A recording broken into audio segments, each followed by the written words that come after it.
This is Miss Tracy coming at you again from my home office. Same fun bun in my hair, but I do have on my Teachers Are Heroes shirt that my former student Kwaku gave me. So I'm thinking of you guys for sure. Today I'm going to be doing a Tuesday-Wednesday lesson. We had a little bit of trouble uploading yesterday due to YouTube crashing.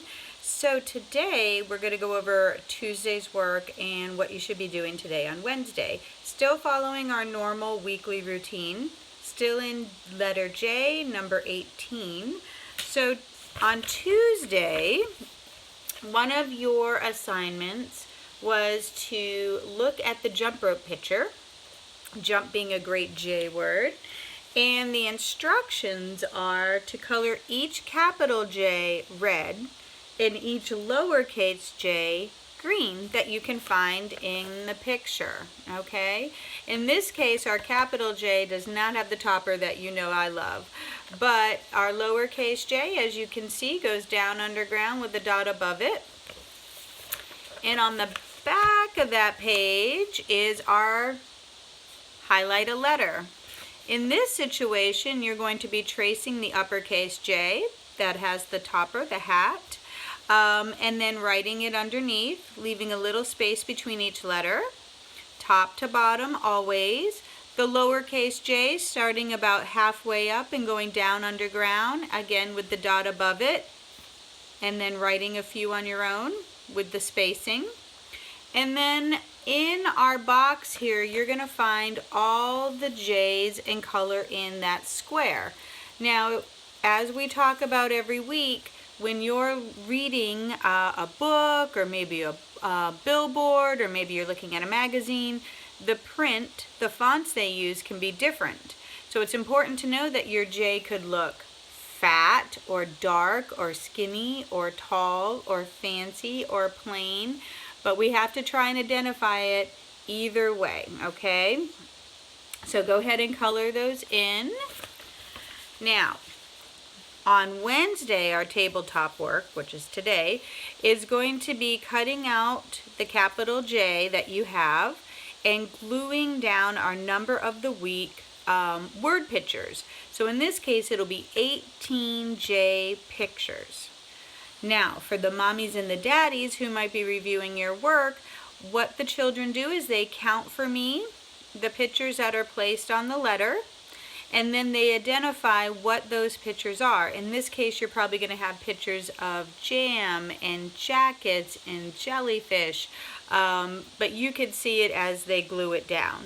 I put Baggy together. Some may have exactly 18 pictures, others may not. So make sure they continue to count it out for you, okay? It's a good math practice with the counting and also identifying the words that start with the letter J, the beginning sound. On Tuesday, also, you would have done your sight word page that we talked about with the sight word he. So always name at the top.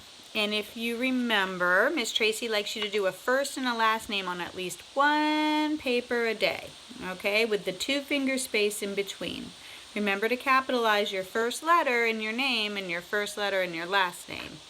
So in this situation, you would put your name on the line.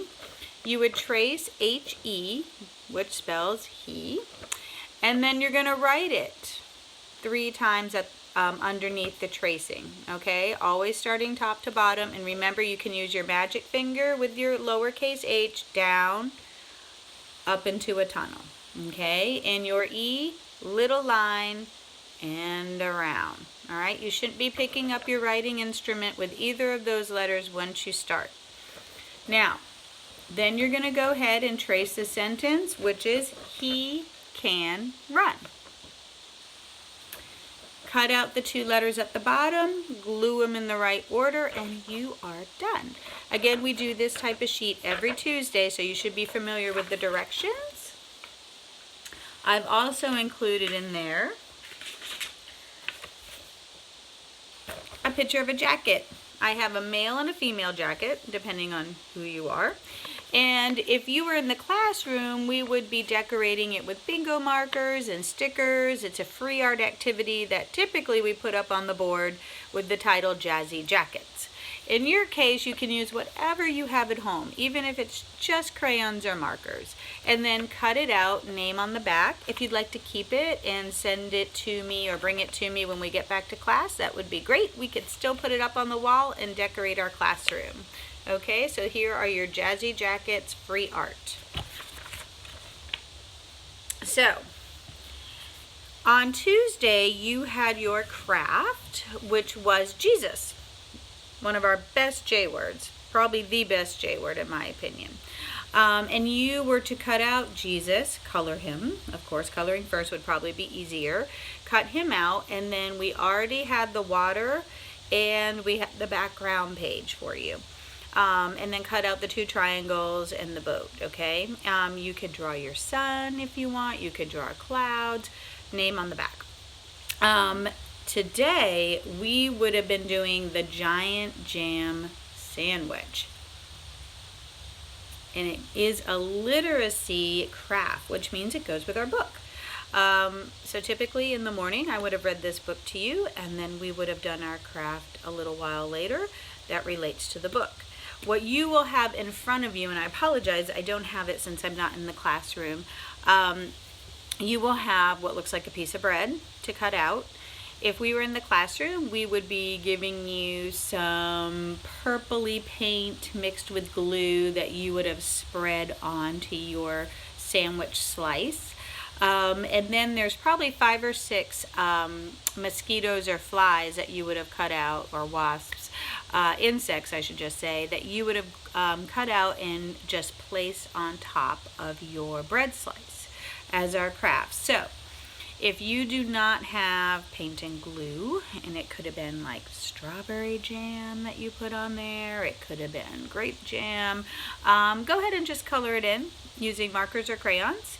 If you have rubbing crayons, that might be a little bit easier. Remembering to leave a little space on the edge for a crust, and then just cut out the insects and glue them down on top, okay? We can improvise since we don't know, I don't know what you have in your homes to work with. Some of you might have a lot of crafts, some of you not so many. So I am going to go ahead and read this story to you. I'm going to probably back up my camera, and then you guys will have an idea of why we are doing that craft, okay? Let's see here. And this is the story. Here's our title, The Giant Jam Sandwich. Okay, you can see our cover. And it says, stories and pictures by John Vernon Lloyd with verses by Janet Barraway. If we were in the classroom, there is a great CD that goes with this, so you wouldn't just be hearing my voice. Okay? So you can look at the cover. You can kind of judge what's going to happen in our book. It looks like they're trying to use the sandwich to catch something, in my opinion. Okay? So let's go ahead and open it up. And there are some great rhyming words in this that you guys will see. Let's see if I can move you back just a tad. Okay? And I apologize if you can't completely see it. Maybe just listen to my words. One hot summer in Itching Down, 4 million wasps flew into town.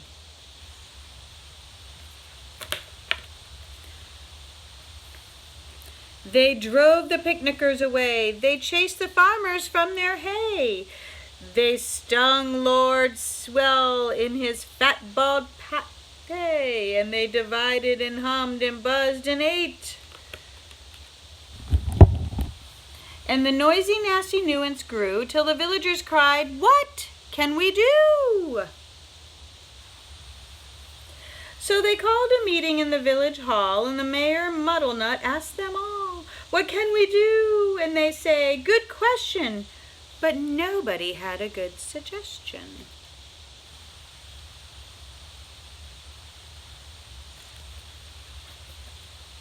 Maybe a little more. Then Bap the baker leaped to his feet and cried, "What do wasps like best to eat?" "Strawberry jam." Now wait a minute. If we made a giant sandwich, we could trap them in it. The gentleman cheered and the ladies squealed, and Farmer Seed says, my field. I'm going to show you this picture. Bap gave instructions for the making of the dough. Mix flour from above and yeast from below. Salt from the seaside, water from the spout. Now thump it, bump it, and bang it about. While they were working and working hard, some more made a tablecloth out in the yard.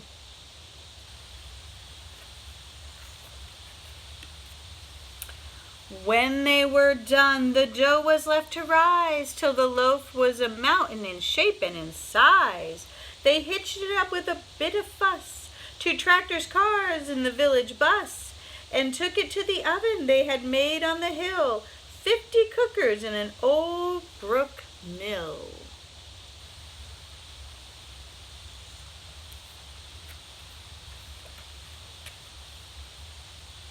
For hours and hours they let it cook. It swelled inside till the windows shook.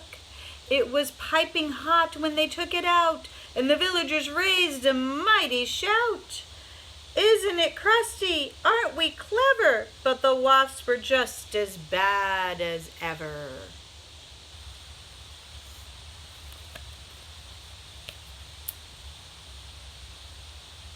Looks like our cover right there. The loaf was left to cool, and then the people watched while 6 strong men took a great big saw and sliced right through. Everybody clapped, and they cut slice too.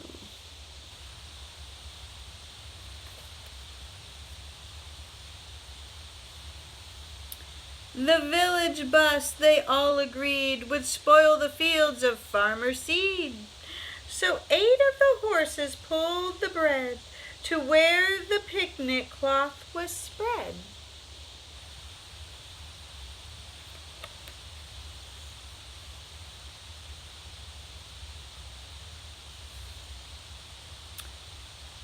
A truck drew up and dumped out butter, and they spread it out with a flap and a flutter. Spoons and spades, slap and slam, and they all did the same with the strawberry jam.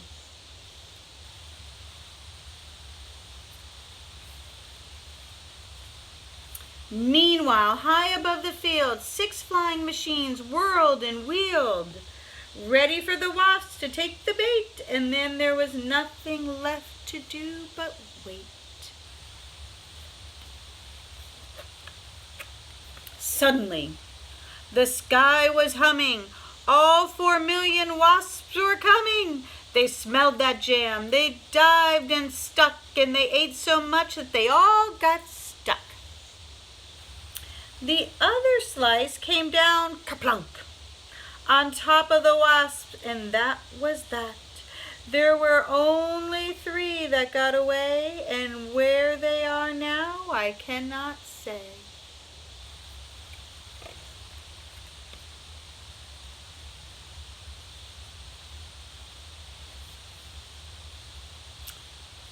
But they never came back to Itching Down, which is not a waspy sort of town, but a very nice place to dance and play, and that's what the villagers did that day.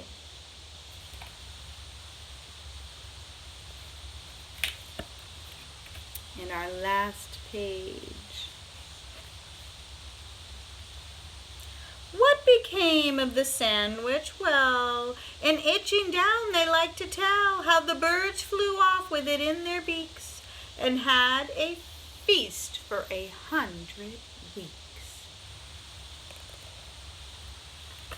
Okay, guys, so let's talk about our story. At the beginning of the story, this town, Itching Downs, had a big problem. They had wasps flying all around their village where people couldn't go outside. So they called a town meeting, and at the town meeting, they discussed what a solution could be, and it was the baker who came up with something. What attracts insects? Sweet things. So they came up with the idea to make strawberry jam and make bread. But the problem was it had to be big. So they had to use a building to bake the bread. And then they had to bring it to the fields and slice it and set up the trap. So clearly here on the cover, this was part of the trap where the second slice came down on top of the wasps. And if you were paying attention to our story, you might remember how many wasps got away. 3. But nobody knows where they went. The rest of the sandwich got eaten by what? See if you remember. The birds. They feasted on it for how long? What does our story say? 100 weeks. Which would really fill up those birds, right?